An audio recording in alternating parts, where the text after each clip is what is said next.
Welcome to today's Friday's Reading the Red. It's a rather overcast day. Sun hasn't yet got so bright. Mark chapter 14 and verse 28. But after I am raised, I will go ahead of you to Galilee.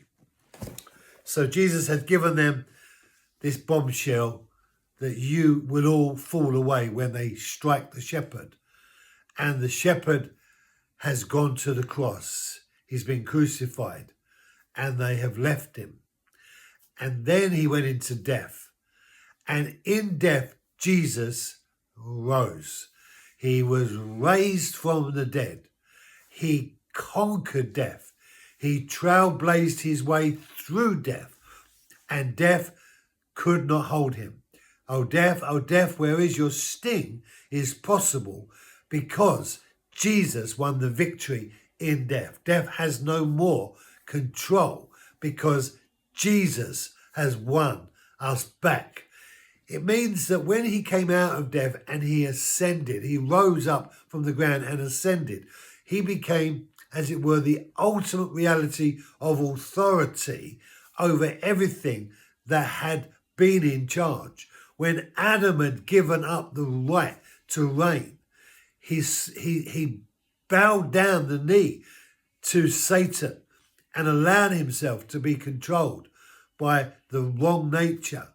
But God in Jesus had made a way for mending all of that brokenness, even by mending death. So through Jesus, death has no more power over him.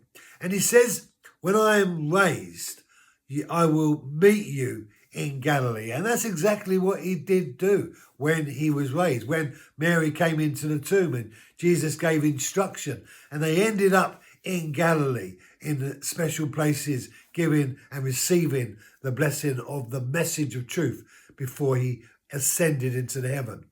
So victory for us as Christians is not because we are able to be good Christians. Christianity works because God has made provision for every facet of requirement. What Israel was given was the possibility of reconnection to God, but they couldn't sustain it. But what God has given in Jesus is not only the need for us to be that righteous, holy community, but God has provided for us the power through his word, by his spirit, to enable us to be the Christians that we all long to be. So Christianity is because God has made provision in every possible way.